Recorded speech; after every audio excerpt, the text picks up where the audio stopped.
Si vous étiez poursuivi par un démon voleur de bébés qui en veut à votre enfant à naître, que feriez-vous? Ce démon ancestral a faim d'un menu enfant, et c'est pas celui qui est livré avec un jouet gratuit. Je vais vous expliquer les erreurs commises, ce que vous devriez faire, et comment battre le démon Abizu dans l'emprise du démon. Ce futur papa est sur le point de commettre une erreur qui lui coûtera bien plus que sa carrière. Seul dans son appartement en ruine, l'érudit juif Yossi le Fishbein est en train d'accomplir un sombre rituel. Il saisit un poulet, lui tranche le cou avec une dague pour le sacrifice et le jette dans un feu. Prenant des cendres dans un seau, il les disperse en cercle autour de lui. Puis il attrape un livre sur le sol. Soudain, une force invisible l'attire dans l'ombre. Yossi commence à réciter une incantation, mais les mots sur la page commencent à couler comme du sang. C'est alors qu'une petite fille effrayante qui a l'air morte surgit des ténèbres et se moque de lui. Elle s'avance lentement vers lui, mais s'arrête, incapable de franchir le cercle de cendres. Elle dit à Yossi qu'il doit la nourrir s'il veut revoir sa femme. Mais il refuse, et la petite fille s'en va, disant qu'elle trouvera toujours quelqu'un d'autre. Au dernier moment, Yossi cède, et le démon lui promet un échange d'une vie contre une vie. Il sort du cercle et s'agenouille sur le sol. Et en un instant, sa tête s'incline en arrière tandis que la force démoniaque inonde son corps. Soudain, Yossi sort la dague du sacrifice de sa poche arrière. Le démon rugit et Yossi s'effondre en avant pendant qu'il s'agrippe à un collier de cristal bleu qui lui brûle les mains au toucher. Yossi tombe au sol en se tordant de douleur. Et au final, il meurt. Ça fait une victime de moins et il en reste 5. Le lendemain matin, Arthur et Claire, un jeune couple marié, arrivent chez le père d'Arthur pour une visite de passage. Claire dit qu'elle est nerveuse parce que le dévouement de son père à la religion l'a empêchée de se sentir la bienvenue dans le passé. Mais Arthur lui promet que cette fois-ci, il sera plus accueillant, d'autant plus qu'elle est enceinte de son unique petit enfant. Elle accepte de donner au futur grand-père une nouvelle chance, et le couple entre dans la maison. Cette maison sert également de salon funéraire juif, et Arthur et Claire entrent pendant les funérailles d'une petite fille qui a récemment disparu. Le père d'Arthur, Saül, les accueille et les serre dans ses bras. Puis il les emmène à l'étage pour leur faire visiter les lieux. Plus tard dans la soirée, ils sont tous les trois assis autour de la table pour rattraper le temps perdu. Le téléphone d'Arthur sonne et son père le regarde avec un air désapprobateur. Mais Arthur s'excuse et va prendre l'appel dans une autre pièce. Ils risquent secrètement de perdre leur maison en raison de problèmes financiers et il envisage de vendre la maison de son père pour pouvoir s'en sortir. L'interlocuteur dit à Arthur que s'il n'obtient pas la signature de son père avant la fin de la semaine, la banque saisira sa maison. De retour dans la cuisine, Claire remarque la photo de la petite fille dont les funérailles ont eu lieu plus tôt dans la journée. Et elle demande à Saül ce qui lui est arrivé. Il lui dit qu'elle s'appelait Sarah Scheindal et qu'elle a finalement été retrouvée après avoir été portée disparue pendant plusieurs jours. Mais il lui épargne les détails sanglants. Arthur revient à la table et ils trinquent tous les trois à un nouveau départ. Peu après, on sonne à la porte et le très bon ami et assistant de Saül, Haimish, arrive avec le corps de Yossi le Fishbein. Saül demande à Arthur s'il veut l'aider, et ils prennent l'ascenseur jusqu'à la morgue qui se trouve au sous-sol. Haimish interroge Arthur sur la raison de sa visite soudaine, se méfiant de ses intentions. Saül ouvre le sac mortuaire et demande à Haimish ce qui s'est passé, et il répond que Yossi s'est suicidé. Haimish mentionne qu'il a entendu des rumeurs selon lesquelles Yossi aurait commencé à étudier les sciences occultes après la mort de sa femme. Il prie pour Yossi et quand ils ont fini, Saül et Haimish sortent tous les deux pour fumer une cigarette, laissant Arthur seul pour travailler sur le corps. Et son père lui dit de ne pas faire de bêtises. Arthur ouvre davantage le sac mortuaire et remarque la dague qui dépasse de la poitrine de Yossi. Dégoûté, il saisit la poignée et arrache le couteau, puis il le jette dans le lavabo. Il ouvre ensuite la chemise ensanglantée de Yossi à l'aide d'une paire de ciseaux, ce qui révèle le coup de couteau et l'amulette en cristal bleu. Arthur tente d'enlever le pendentif, mais il ne parvient pas à ouvrir le fermoir. Il utilise alors les ciseaux pour couper le cordon. Au moment où il le fait, les yeux du cadavre s'ouvrent, ce qui le surprend, et l'homme laisse tomber le pendentif au sol qui se brise en plusieurs morceaux. Les lumières s'éteignent dans tout le quartier, mais elles se rallument au moment où Saül et Haimish viennent voir ce qui s'est passé. Les entendant arriver, Arthur panique et il jette les morceaux de l'amulette dans la bouche d'égout. Soudain, le corps convulse sur la table, comme s'il revenait à la vie, effrayant Arthur. Mais Saül affirme qu'il s'agit simplement de la rigidité cadavérique. Saül s'approche du lavabo et remarque la dague du sacrifice. Il la ramasse et lit attentivement les inscriptions sur sa poignée. De plus en plus inquiet, il envoie Arthur rejoindre Claire et lui dit de dormir un peu, disant qu'ils se remettront au travail le lendemain matin. Arthur s'en va et Saül retourne voir le couteau, dont il lit le manche une seconde fois. Et il ne se doute pas que son fils a accidentellement libéré un démon ancestral. Ok, je sais qu'il est tentant de cacher ses erreurs sous le tapis ou, dans le cas présent, dans les égouts, mais c'est pas la meilleure idée quand il s'agit de briser une amulette dans laquelle un démon voleur de bébés est scellé. Il semble que Yossi ait commis l'erreur classique d'un conjureur, en invoquant un esprit maléfique ancien qu'il n'est pas en mesure de comprendre ou de contrôler. Tous les signes sont là. Des dessins effrayants sur les murs, un sceau gravé sur le sol, des poulets sacrifiés dans un rituel à l'aide d'un poignard. Pas besoin d'être un exorciste surentraîné pour comprendre que ce type invoquait un démon. Une fille morte qui émerge des ténèbres et demande à être nourrie n'est jamais bon signe. Elle ne pouvait pas blesser Yosile tant qu'il était dans le cercle de protection, mais dès qu'il en est sorti, il a été immédiatement envahi par l'esprit maléfique. La seule chose qu'il pouvait encore faire était un autre rituel avec la lame à sacrifice, pour empêcher la possession de s'installer complètement. D'après tout ce que nous avons vu jusqu'à maintenant, on peut dire que nous avons affaire à une sorte d'entité démoniaque qui est maintenant scellée dans le pendentif en pierre bleue de Yosile. Il s'en est fallu de peu, et tant que personne ne brise le collier, tout devrait bien se passer. Mais Arthur arrive, et il brise le collier. Ça n'aura pas pris longtemps. Tu parles d'une déception. Saül et Heimlich l'ont laissé seul juste le temps qu'il faut pour fumer une clope et il a déjà libéré un démon ancien de sa prison. Je comprends qu'il soit gêné, et il a raison de l'être, mais ce sera bientôt le cadet de ses soucis. Arthur ne s'en rend pas encore compte, mais ce n'était pas un collier ordinaire. Et sachant que Yosile s'adonnait secrètement aux arts occultes, j'aurais fait très attention à ne pas toucher ou détruire les bijoux que j'aurais trouvés sur son corps. Si Arthur avait été honnête avec son père et Heimlich sur ce qui s'était passé, ils auraient remarqué le sceau écrit à l'intérieur du collier, et ils auraient tout de suite compris que quelque chose n'allait pas. Mais le problème avec Arthur, c'est qu'il ne prend pas de très bonnes décisions. Et vous allez voir où je veux en venir. À l'étage, Arthur entend un bruit étrange provenant du couloir derrière lui. Il cherche la source du bruit, mais il ne trouve rien. En jetant un coup d'œil dans la salle de bain, il est soudain pris d'une douleur aiguë et d'un bourdonnement dans la tête. Il est extrêmement désorienté, mais ça ne dure qu'un instant, et Arthur retourne dans la chambre, la porte se refermant d'elle-même derrière lui. Très tôt le lendemain matin, Claire se réveille et jette un coup d'œil dans la chambre. Elle essaie de réveiller Arthur, mais il ne répond pas. Claire sort du lit et va à la salle de bain. Mais pendant qu'elle se coiffe, la porte de la chambre s'ouvre lentement d'elle-même. Elle retourne dans la pièce et éteint la lumière de la salle de bain. Mais celle-ci se rallume. Elle se retourne pour vérifier et soudainement, Yosile, qui est possédé par un démon, surgit de derrière la porte, la plaque sur le lit et lui enfonce ses griffes dans le ventre. Soudain, Claire se réveille en sursaut. Apparemment, ce n'était qu'un horrible cauchemar. Elle vérifie le bébé et pousse un soupir de soulagement avant de se lever. Mais dans le reflet du miroir, il y a du sang sur le matelas à l'endroit où elle dormait. Saül est assis dans son bureau et lit attentivement les mots inscrits sur le couteau. Déconcerté, il appelle son ami Chaim pour lui demander de l'aide. Chaim lui explique qu'il s'agit d'un des noms cachés de Dieu écrit à l'envers, et que c'est une ancienne inscription permettant d'invoquer des démons et de les enfermer dans un corps. Il assure Saül qu'il n'y a pas à s'inquiéter parce que personne dans le monde moderne n'a les compétences nécessaires pour invoquer un démon. Et même si c'était le cas, il y aurait eu un pendentif sur le corps pour sceller le démon. Saül n'a pas vu le pendentif avant qu'Arthur ne le jette dans l'égout. Il dit donc à Chaim que tout ce qu'ils ont trouvé, c'est le couteau. Chaim dit que même si Yosile était possédé par un démon, tout ce qu'il peut faire, c'est leur faire perdre la tête, à moins que quelqu'un ne brûle le corps. Il raccroche, mais Saül n'est toujours pas convaincu. À la morgue, Saül sort le corps de Yosile et recommence à l'examiner. Il regarde le coup de poignard dans la poitrine et remarque que des veines noires en sortent. Saül ouvre les yeux de Yosile et il a l'impression qu'il le fixe directement. Il va chercher ses dossiers et quand il revient, il voit que Yosile regarde maintenant droit vers le plafond. Il recouvre le corps avec un drap et le glisse dans le congélateur, le marquant comme prêt pour l'enterrement. À l'étage, dans la cuisine, Claire remarque une main inquiétante qui disparaît derrière une cloison au bout du couloir. Elle appelle la personne qui pourrait se trouver là, mais ne voit rien. En regardant à nouveau avec son appareil photo, elle voit les pieds d'une petite fille se balancer sous la cloison. Mais lorsqu'elle regarde sans l'appareil photo, il n'y a rien. Elle décide d'enregistrer une vidéo du couloir et quand elle la repasse, elle entend des chuchotements démoniaques. Soudain, elle entend un cri, sursaute avec effroi et fait tomber l'appareil photo dont l'écran se casse. Ok. Ils pensent peut-être que tout ça est dans leur tête, mais ils n'ont aucune idée de l'ampleur des ennuis qui les attendent. Quand Arthur va enquêter sur le bruit étrange dans le couloir, il est assailli par un bourdonnement intense et soudain dans ses oreilles. En termes médicaux, il pourrait s'agir d'un acouphène, et celui-ci peut être associé à des causes multiples, infection de l'oreille, stress intense, etc.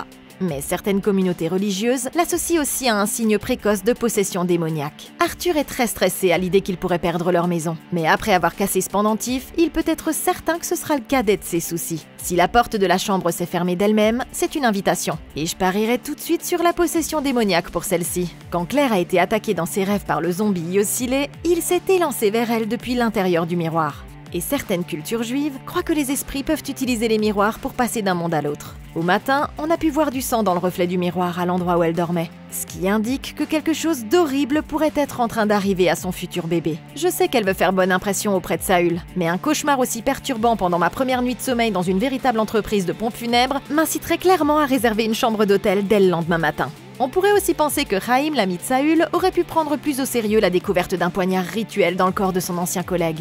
Chaim dit à Saül que l'écriture sur la dague est censée sceller un démon dans un corps, mais qu'il ne faut pas s'en inquiéter à moins qu'il n'ait également trouvé un pendentif sur le cadavre. Mais que pensait-il que faisait ce type s'il n'invoquait pas un démon? Chaim sait qu'il a déjà eu recours à des pratiques occultes, alors pourquoi est-il si sûr qu'il ne s'agit pas d'un démon? Si c'était moi, je serais encore très inquiète. Surtout après avoir remarqué que des veines noires irradiaient la blessure au couteau et après avoir surpris Yossile en train de me jeter un regard méchant d'outre-tombe. Claire a fait sa deuxième rencontre démoniaque quand elle a vu des pieds fantomatiques se balancer derrière la cloison du hall d'entrée. En voyant les chaussures, on aurait dit celle d'une petite fille, et c'est exactement la même qui tourmentait Yossile avant sa mort. Claire ne sait pas encore ce qui s'est passé avec Yossile, mais elle sait qu'un enterrement de petite fille a eu lieu la veille dans cette maison. Il devrait être évident pour Claire qu'au mieux, elle a affaire à un fantôme, au pire, à une entité démoniaque. Et c'est un fait bien établi que les fantômes de petites filles effrayants sont toujours les plus dangereux. Je préférerais affronter un pirate fantôme ou l'esprit du fantôme du mineur plutôt que de me retrouver face à un de ceux-là. Et si c'était moi, je me dépêcherais de me tirer de là. Claire a enregistré le couloir avec son appareil photo. Puis, elle a écouté le son, une méthode classique de chasse aux fantômes. La plupart des fantômes sont généralement difficiles à entendre, mais celui-ci a essayé de rendre Claire complètement sourde. Et après une telle expérience, je reconsidérerais sérieusement mes projets de vacances. Pendant ce temps, Arthur termine une affaire avec un client. Et Heimish, qui attend dans la voiture, entend le téléphone d'Arthur sonner. Et il décide de répondre. L'interlocuteur demande Arthur. Mais Heimish prétend être son assistant et lui demande s'il peut prendre un message. Il lui dit qu'il n'obtiendra pas le prêt qu'il a demandé s'il n'obtient pas la maison de son père en garantie. Et qu'ils ont besoin qu'il signe le contrat le soir même, sinon il risque de perdre l'affaire. Heimish lui dit qu'il fera passer le message et il raccroche le téléphone. Plus tard dans la nuit, Saül se tient dans la salle à manger et chante en hébreu devant une photo de sa femme décédée. Claire arrive, vêtue d'habits traditionnels, et il lui dit de venir. C'est alors que Heimish fait irruption en criant qu'Arthur a l'intention de vendre la maison sous le nez de Saül. Heimish tend les papiers à Saül et Arthur essaie de les saisir, mais Saül lui crie dessus et lui repousse la main. Arthur quitte la pièce en courant, laissant son père derrière lui, le cœur brisé et trahi. Il demande à Claire si elle était au courant, mais elle se contente de le regarder sans rien dire. Arthur se précipite dans la chambre et commence à faire ses valises. Mais Claire lui demande avec colère ce qui se passe. Il lui avoue qu'il n'a pas vendu de maison depuis 2 ans et qu'ils doivent refinancer leur maison. Claire est furieuse qu'il lui ait menti depuis tout ce temps et qu'elle ait quitté son travail et soit tombée enceinte alors qu'il n'était pas financièrement stable. Elle lui demande s'il a vu comment ça a affecté son père. Mais Arthur claque la porte de la chambre. Il raconte qu'il a regardé sa mère mourir lentement dans cette maison et que tout ce que son père faisait, c'était de lui dire d'aller prier. Il lui dit qu'il a prié Dieu tous les jours, mais que rien ne pouvait la sauver. Claire lui dit qu'il doit parler à son père ou qu'il le regrettera pour toujours. Et Arthur dit qu'il est désolé. Plus tard, Arthur prend l'ascenseur pour descendre à la morgue. Et il trouve son père en train de prier sur le contrat et de prendre ses médicaments pour le cœur. Il est manifestement dans un état de détresse extrême. Arthur ne se sent pas prêt à l'affronter et il préfère revenir sur ses pas. Seul dans la morgue, Saül entend un bruit. Et il pense que c'est Arthur. Les lumières vacillent et le rideau souffle, bien qu'aucune fenêtre ne soit ouverte. Saül se lève pour aller voir ce qui se passe. Soudain, les portes battantes se mettent à pivoter et la silhouette d'un énorme démon apparaît derrière elle. Les lumières s'éteignent à mesure que le démon se rapproche et Saül court vers l'ascenseur. Il prend une lampe et l'allume, puis voit soudainement la tête de bouc du démon s'abattre sur lui. L'ampoule éclate et Saül commence à prier alors que le démon se tient au-dessus de lui. Mais il est tellement terrifié qu'il fait une crise cardiaque et meurt. Ça fait 2 victimes de moins et il en reste 4. Ok, on dirait bien que la morgue vient d'avoir un client de plus. Mais maintenant que l'entrepreneur de pompes funèbres est mort, qui va signer les papiers? Heimish rappelle à Arthur la grande déception qu'il est. J'aurais presque l'impression d'être trop dur avec Arthur, mais n'oublions pas qu'il avait prévu de vendre la maison familiale pour couvrir ses échecs en tant qu'agent immobilier. Sans compter qu'il a libéré un esprit maléfique ancien de son éternelle prison. Heimish a eu tout à fait raison de le dénoncer, même si ses méthodes étaient un peu contraires à l'éthique. Arthur a eu de nombreuses occasions d'aller voir son père pour lui parler de ses problèmes financiers, et je suis sûre que Saül l'aurait aidé, mais il a préféré se cacher plutôt que d'affronter ses problèmes, et ça va lui coûter bien plus que sa maison. Arthur et Saül entretiennent manifestement une relation difficile. D'une part, il est évident qu'ils s'aiment, mais d'autre part, il semble qu'Arthur ait grandi en ressentant une déconnexion émotionnelle avec son père, ce qui a affecté sa capacité à l'aborder dans des situations difficiles étant adulte. Certaines communautés religieuses croient que les sentiments de culpabilité, les vieilles blessures émotionnelles et le doute en Dieu d'Arthur le rendent très vulnérable aux attaques spirituelles. Elles pensent que quand l'esprit est affaibli par ses sentiments, il est plus facile pour une entité démoniaque de s'y glisser et de prendre le contrôle de l'esprit. Pour reprendre le contrôle, il faudrait se reposer, faire face à ce qui nous perturbe et nous concentrer sur les bonnes choses de la vie. Arthur n'arrive pas à sortir de ce cycle, et il finit par tomber de plus en plus dans le piège du démon. Saül est la première personne de la famille à subir une attaque du démon. Se retrouver tard dans la nuit, seul à la morgue, quand soudain les lumières s'éteignent et qu'une bête de l'enfer de 3 mètres de haut apparaît, est pour le moins horrifiant. Mais il est important de se rappeler qu'à ce stade, le démon ne peut pas vous blesser physiquement. D'après la conversation de Saül avec Raïm, nous savons que le seul pouvoir du démon est de perturber votre esprit. Si le démon ne peut m'attaquer qu'à partir de mon imagination, il n'est pas vraiment une menace. Et cette rencontre n'est pas plus dangereuse que de regarder un film d'horreur. Autant prendre du popcorn et profiter du spectacle. Ce démon s'en est pris à un homme qui prenait déjà des médicaments pour le cœur, ce qui est loin d'être équitable. Saül ne méritait pas de mourir de cette façon, et malheureusement, le cauchemar ne fait que commencer. Le lendemain matin, Arthur se réveille et il part à la recherche de son père. Mais il est choqué de le retrouver mort à la morgue, allongé sur la table, entouré de Haymish et des autres. Arthur bégaie et demande choqué ce qui s'est passé.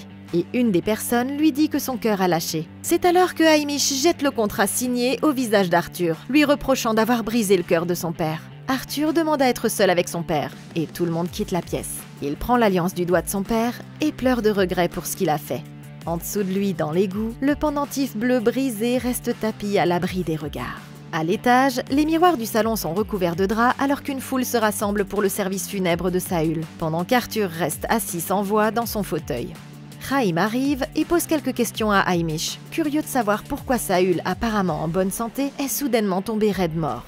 Mais Haymish a trop le cœur brisé pour répondre. Haymish se lève et commence à montrer son chagrin en face d'Arthur. Mais celui-ci regarde devant lui, les yeux dans le vide, et sa main gauche bouge comme s'il était possédé. Soudain, Arthur reprend conscience et sort de la pièce en courant, laissant derrière lui un symbole démoniaque gravé sur la chaise. Arthur monte dans sa chambre et la porte se referme d'elle-même derrière lui. Lorsqu'il va voir ce qui se passe, la mezouza qui y était accrochée se fend en deux. Et il la regarde, figé d'horreur. En bas, dans la cuisine, Claire met quelque chose dans le réfrigérateur. Et lorsqu'elle ferme la porte, elle voit le fantôme de Sarah Scheindal qui se tient juste devant elle. La petite fille court dans la pièce voisine. Claire la suit et elle la trouve cachée derrière un drap qui recouvre l'un des miroirs. Soudain, la petite fille disparaît. Et quand Claire retire le drap, il n'y a plus personne. Elle se retourne et se rend compte que tout le monde dans la maison est figé dans le temps. Elle regarde à nouveau le miroir et dans le reflet, ils se déplacent tous normalement. Mais quand elle regarde à nouveau, Sarah se tient là, parmi eux. Claire demande à la petite fille ce qu'elle veut. Et le drap lui tombe sur la tête. Elle l'enlève rapidement et cette fois, Sarah se trouve juste devant elle et crie « Aide-moi » avant de disparaître. Claire hurle de peur, mais la pièce redevient normale et elle sort en courant, embarrassée et terrifiée. Elle monte à l'étage et retrouve Arthur qui regarde toujours la mezouza cassée sur la porte. Claire essaie de lui dire que quelque chose ne va pas, mais il a l'air de ne pas l'entendre et il entre dans la chambre sans un mot. Elle lui demande ce qui se passe et Arthur lui répond qu'il a besoin de dormir. Plus tard dans la nuit, les lumières du couloir clignotent et s'éteignent. Arthur se réveille tout à coup et descend dans un état de possession à l'étage inférieur, où il sculpte un grand symbole au milieu du sol. Soudain, il reprend conscience et s'aperçoit qu'il est agenouillé au milieu de la pièce, le tapis recouvrant toujours le sol. Arthur monte à l'étage et dit à Claire qu'il pense qu'il devient fou, et elle dit qu'il devrait rentrer chez eux. Ok, on dirait bien qu'Arthur prend des cours du soir en menuiserie démoniaque, et son premier projet est un sacré chef-d'œuvre. À l'enterrement de Saül, Arthur a été pris d'une véritable crise de panique. Alors que son esprit est affaibli par le choc de la perte de son père, le démon semble avoir une emprise encore plus forte sur son esprit, et il le possède pour qu'il sculpte une sorte d'emblème sur le bras du fauteuil. Il a couru jusqu'à la chambre à coucher pour reprendre ses esprits, mais le démon a claqué la porte et a brisé la mezouza qui y était suspendue. Une mezouza est un morceau de parchemin sur lequel sont inscrits des versets spécifiques de la Torah, que les familles juives fixent à l'entrée des pièces de vie de leur maison. Elles sont censées rappeler à la famille leur engagement envers Dieu, et certains pensent qu'elles protègent également la maison des mauvais esprits.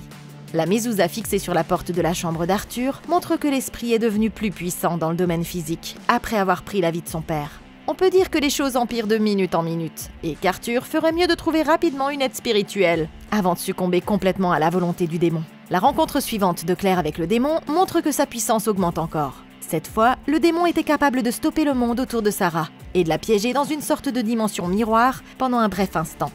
En parlant de miroir, nous voyons que tous les miroirs de la maison ont été recouverts de draps. Dans certaines cultures juives, il est de coutume de couvrir tous les miroirs de la maison pendant les 7 jours de deuil qui suivent la mort d'un membre de la famille proche. Certains font ça pour souligner l'importance de la réflexion sur soi pendant cette période, au lieu de se concentrer sur la beauté extérieure. Mais la croyance veut aussi que les mauvais esprits et les démons tentent d'attaquer les familles en deuil, et que les miroirs leur servent de portail pour passer de l'autre côté. Le démon a conduit Claire jusqu'au miroir, et l'a incité à retirer le drap, ouvrant ainsi un autre portail pour lui permettre d'envahir la maison. Quand elle a regardé dans le miroir, le démon a pu s'emparer de son esprit pour commencer à influencer le monde qui l'entoure d'une manière horrible. Si c'était moi, la dernière chose que je ferais serait de suivre l'effrayante fille fantôme dans la maison et de jouer à cache-cache avec elle. Tard dans la nuit, Arthur a rêvé qu'il a sculpté un énorme emblème démoniaque sur le sol. Ma question est la suivante. Lorsqu'il a repris conscience, agenouillé au milieu de la pièce, pourquoi est-ce qu'il n'a pas soulevé le tapis pour vérifier si ce dont il a rêvé était réel ou non? Si je soupçonnais qu'une entité démoniaque essayait de me posséder et de se servir de moi comme sous-fifre pour exécuter ses ordres, je voudrais que ce soit confirmé le plus tôt possible. Arthur semble se contenter de la conclusion qu'il devient juste fou, mais ça n'aurait pas été mon cas. Et un coup d'œil sous ce tapis aurait pu juste être la preuve dont j'avais besoin pour décider de contacter les professionnels. Arthur veut toujours se cacher de ses problèmes au lieu de les affronter, mais s'il laisse les choses traîner de cette façon, ce ne sera qu'une question de temps avant que le démon ne prenne le contrôle total.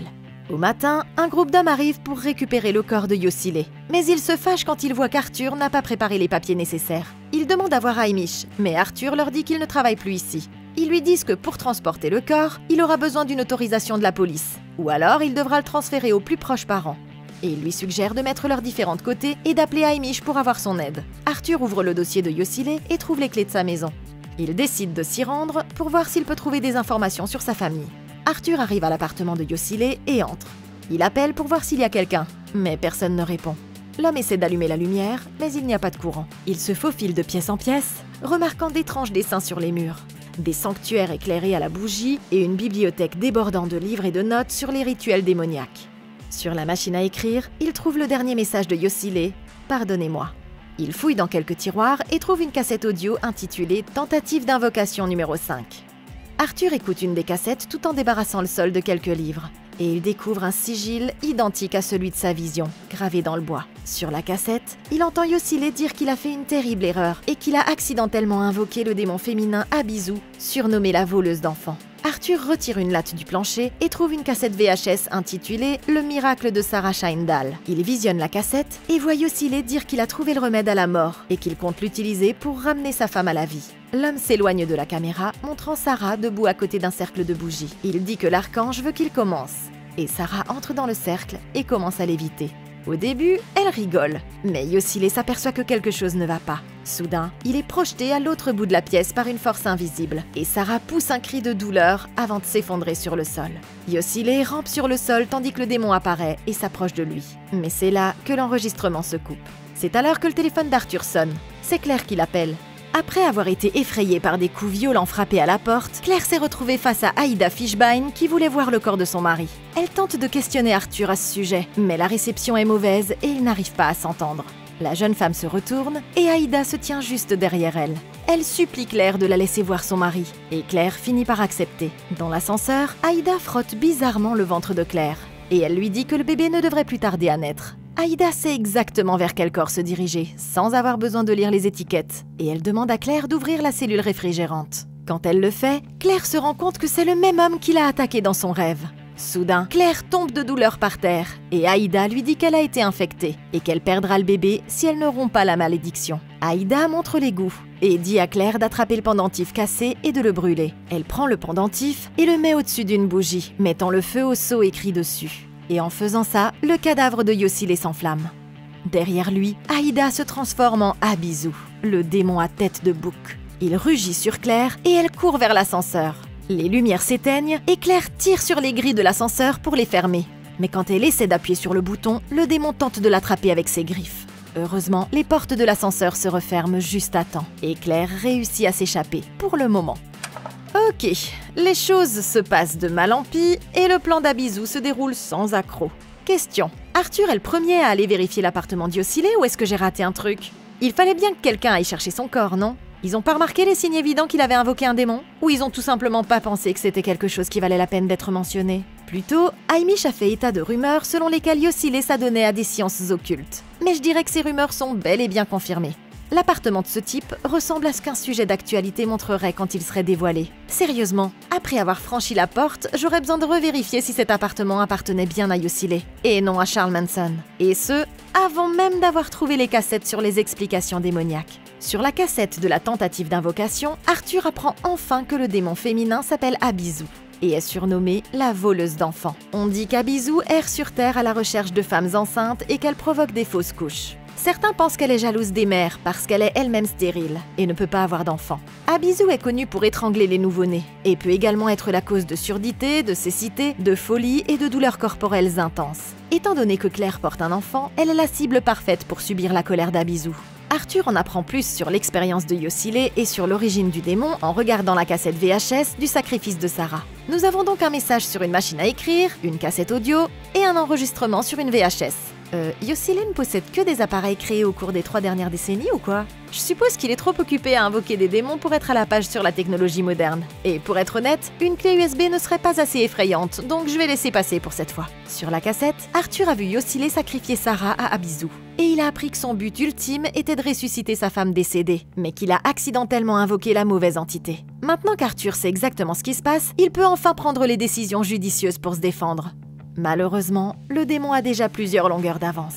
De retour à la maison, le démon arrive sous la forme d'Aïda, la femme de Yosile, qui demande à Claire de l'emmener à la morgue pour voir le corps. Claire ne sait pas encore qu'Aïda est en fait déjà morte, donc il est compréhensible qu'elle ne se méfie pas tout de suite d'une vieille dame qui semble être là uniquement pour voir le corps de son défunt mari. Jusqu'à présent, le seul signe indiquant que quelque chose n'est pas normal chez elle a été le coup puissant frappé à la porte. Il est extrêmement inhabituel pour une petite vieille de frapper aussi fort, et ce seul fait m'aurait tout de suite rendue méfiante à son égard. Claire a tenté d'appeler Arthur pour lui demander conseil, mais le démon a interrompu leur appel, et n'ayant aucune raison de ne pas la suivre, Claire a emmené Aïda à la morgue. Une fois sur place, Aïda a su immédiatement dans quelle cellule réfrigérante se trouvait le corps. Et il est impossible qu'elle ait pu lire les étiquettes aussi rapidement. Quand Claire a sorti le corps, elle s'est rendue compte qu'il s'agissait du même homme qui l'avait attaqué dans son rêve. Et à ce moment-là, il était temps d'affronter cette vieille dame. Ça aurait été le dernier signe dont j'aurais eu besoin pour conclure qu'elle n'était pas digne de confiance. Alors j'aurais couru jusqu'à l'ascenseur et je l'aurais enfermée au sous-sol jusqu'à ce qu'Arthur rentre pour que je puisse comprendre ce qui se passe. Aïda a dit à Claire qu'elle a été infectée et elle l'a orientée directement vers le pendentif posé au fond de l'égout. Je sais que Claire n'a pas eu les idées claires à ce moment-là. Mais comment cette femme aurait-elle pu savoir que le pendentif se trouverait là, à moins qu'elle ne soit une sorte d'entité surnaturelle? Elle a dit à Claire de brûler le pendentif, ce qui, nous le savons tous maintenant, est exactement ce que veut le démon. Mais malheureusement, Claire ne le sait pas, et elle met le feu au collier, libérant enfin le démon de sa prison, ce qui lui permet de passer dans le monde physique. Claire court à l'étage et se cache sous la table de la cuisine, ce qui n'est évidemment pas suffisant pour se cacher du démon, et elle est vite retrouvée par l'entité démoniaque. C'est maintenant à Arthur de prendre les bonnes décisions et de sauver la situation. Mais vu son parcours jusqu'à présent, j'ai pas beaucoup d'espoir. Arthur fait irruption dans la maison à la recherche de Claire, mais il y trouve Sarah à la place. Il voit Claire étalée sur le canapé, l'air morte, et il court vers elle. Mais à ce moment-là, elle se réveille en demandant de l'air. Arthur la prend dans ses bras et court vers la porte. Mais arrivé de l'autre côté, il se retrouve au point de départ et Claire a disparu. Il court dans la pièce voisine et retrouve Sarah et Claire à nouveau. Le démon répète la phrase « une vie contre une vie ». Et Arthur saisit Claire et court vers la porte une deuxième fois. Mais la situation ne fait que se répéter. Arthur rentre dans le salon pour la 3e fois, mais cette fois-ci, Claire n'est plus là. Et Abizu lui demande s'il veut conclure un marché. Elle lui montre la fenêtre et Arthur regarde les enfants qui jouent dans la neige. Et il réalise tout à coup ce qu'elle veut dire. Le démon veut qu'Arthur sacrifie un enfant pour sauver sa femme et son bébé. Il refuse. Et le démon lui transperce l'esprit avec un son strident, ce qui le fait tressaillir de douleur.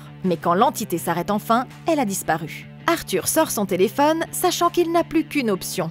Et il appelle Haymish pour qu'il lui vienne en aide. Haymish arrive à la maison, regarde la cassette et il n'aime pas ce qu'il voit. Arthur lui demande ce qu'ils peuvent faire. Et Haymish lui répond qu'il connaît une personne qu'ils peuvent appeler. C'est le vieil ami de Saül, le scribe Raïm. Raïm arrive et se dirige immédiatement vers la gravure démoniaque au centre de la pièce.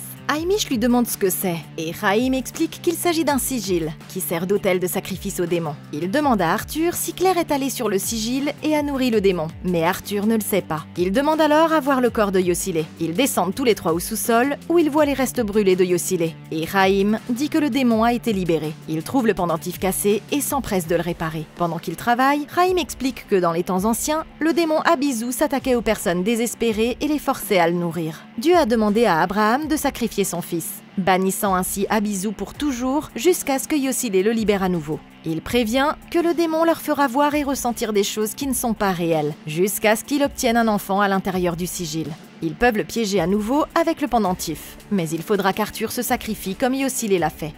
Rahim dit qu'il n'y a pas d'autre solution, et qu'Arthur doit accomplir tout le rituel et rester dans le cercle protecteur à tout prix. Soudain, la porte de la morgue s'ouvre et en un instant, le cou de Rahim se brise. Il tombe sur le sol et meurt. Ça fait 3 victimes de moins, et il en reste 3. Arthur et Haymish lèvent les yeux juste à temps pour voir le démon se tenir devant, puis les lumières explosent. Haymish saisit le pot contenant les cendres de Yosile et tous les deux courent vers l'ascenseur. À l'étage, Arthur commence à répandre les cendres dans un cercle protecteur. Quand soudain, Haymish disparaît. Il se retourne et voit son père mort qui le réclame. Mais Haymish l'attrape par l'épaule et le tire hors de la vision juste à temps. Il donne à Arthur la Torah de son père et lui passe le pendentif autour du cou. Mais au moment où Arthur termine le cercle, le démon rampe sur le mur puis attaque Haymish en le traînant hors de la pièce. Arthur ne voit pas ce qui se passe, mais il semble que Haymish se fasse violemment tuer. Il se met à prier et le démon grogne dans l'obscurité. Soudain, Claire apparaît dans la pièce voisine, mais la porte se referme rapidement et il semble qu'elle soit en train de se faire tuer. Accablé par l'horreur qu'il vit, Arthur s'avance hors du cercle et un son perçant le fait immédiatement reculer de douleur. Il entre dans le hall d'entrée et voit Claire se faire aspirer par la fenêtre du 2e étage. Elle appelle Arthur à l'aide en criant, mais il n'a aucun moyen de l'atteindre. Et pour aggraver les choses, les mots de sa Torah commencent à s'effacer à cause de la présence démoniaque. Arthur ferme les yeux et se met à prier de mémoire, en y mettant toute son âme. Il termine sa prière et en un instant, sa tête est inclinée en arrière pendant qu'Abizu entre dans son corps, tout comme Yosile. Arthur ramasse le couteau, mais le démon le lui arrache des mains et le jette à l'autre bout de la pièce. Il essaie de l'attraper à nouveau, mais il n'y arrive pas et s'effondre sur le sol. Au dernier moment, Haymish apparaît, blessé mais vivant, et remet le couteau à Arthur. Il ne peut pas le faire seul, et Haymish aide Arthur à plonger le couteau dans sa poitrine. Il s'effondre, et dans son dernier souffle, il dit à Claire qu'il l'aime. Mais Haymish lui dit d'un ton menaçant qu'il aurait dû rester dans le cercle. Arthur se retourne et voit le pendentif posé sur le sol dans l'autre pièce. Il ne portait pas le collier, ce qui signifie que le piège n'a pas fonctionné et qu'Abizu est toujours libre. Le démon se lève avec suffisance et s'en va, révélant le vrai Haymish mort sur le sol avec son cure-dent fétiche enfoncé dans l'œil. Comprenant qu'il a échoué, Arthur meurt. Et ça fait 5 victimes de moins et il n'en reste qu'une. Ok. Où est la sainte grenade d'Antioche quand on en a besoin? Ils se sont affrontés, mais on dirait qu'Arthur a combattu le démon et que le démon a gagné. La bataille finale est terminée, et comme prévu, Arthur a laissé tomber sa famille une fois de plus. Quand Arthur a tenté de s'enfuir avec Claire, il s'est retrouvé piégé dans une boucle temporelle, tout en étant incapable de s'enfuir. Abizu lui propose le pacte démoniaque classique d'une vie contre une vie, et elle insinue qu'elle veut qu'Arthur la nourrisse d'un des enfants du voisinage en échange de la sécurité de sa famille. Ce qu'Arthur refuse de faire, bien sûr. Mais peut-être qu'il aurait dû y réfléchir. Je suis sûre qu'il doit y avoir au moins un sale gosse dans ce quartier que personne n'aime. Peut-être qu'il rendrait service à tout le monde en s'en débarrassant. Même s'il n'y a aucune garantie que le démon tienne parole, si tout ce que nous avons à faire c'est de sacrifier un petit crétin, alors ça peut pas faire de mal d'essayer. En plus, si ça marche, on peut se retrouver avec un esprit ancien qui obéira à nos ordres en échange d'un sacrifice occasionnel. Si c'était moi, j'aurais fait le tour du quartier pour savoir quel enfant les autres aiment le moins. Et je l'aurais mis tout en haut de ma liste pour un sacrifice potentiel, si je ne pouvais pas résoudre les choses d'une autre manière, bien sûr. Haymish et Rahim insistaient sur le fait que la seule solution était qu'Arthur se sacrifie. Et si c'est le mieux qu'il puisse faire, alors je suis désolée, mais le petit Timmy en bas de la rue va manquer l'école demain. Ensuite, Arthur décide de mettre leur plan à exécution. Et bien sûr, il n'y parvient pas non plus. Il y a 2 choses importantes que nous savons avant ce combat. Premièrement, le démon veut qu'Arthur sorte du cercle protecteur pour pouvoir le tuer. Et deuxièmement, il leur montrera n'importe quoi pour faire entrer le bébé dans le sigil. Tout ce qu'Arthur devait faire, c'était de rester à l'intérieur du cercle et d'accomplir le rituel. Le démon aurait été banni et son bébé aurait été sauvé. Au bout de même pas 5 minutes dans la bataille, Abizu a fait croire que Claire était en train d'être brutalement tuée pour pousser Arthur à sortir du cercle. C'est à ce moment précis qu'il a été distrait par le son perçant et que le démon a arraché le pendentif de son cou. Arthur n'a réalisé que trop tard qu'il était tombé dans le piège du démon et qu'il s'est sacrifié sans l'enfermer. Je parie qu'il regrette de ne pas avoir sacrifié de gamin. Mais il est trop tard maintenant, et il semblerait que le démon aura sa famille pour dîner. Soudain, Claire se réveille en haletant sous la table de la cuisine. Le soleil brille à travers les fenêtres et elle se lève prudemment pour regarder autour d'elle. Elle se dirige vers l'entrée, voit Arthur et ils courent l'un vers l'autre. Il lui touche le ventre et lui demande si le bébé va bien. Puis Claire regarde ses pieds et elle réalise qu'elle se tient au beau milieu du sigil. Elle lève les yeux horrifiée, mais il est trop tard. Le démon à bisous se jette sur elle, faisant sa dernière victime. Ça fait 6 victimes de moins et il n'y a aucun survivant. Mais qu'en pensez-vous? Comment auriez-vous battu l'emprise du démon? Dites-le moi dans un commentaire ci-dessous. Merci beaucoup d'avoir regardé. Laissez un like, abonnez-vous et consultez la playlist de Comment battre pour d'autres vidéos comme celle-ci. Et d'ici la prochaine fois, passez une excellente journée!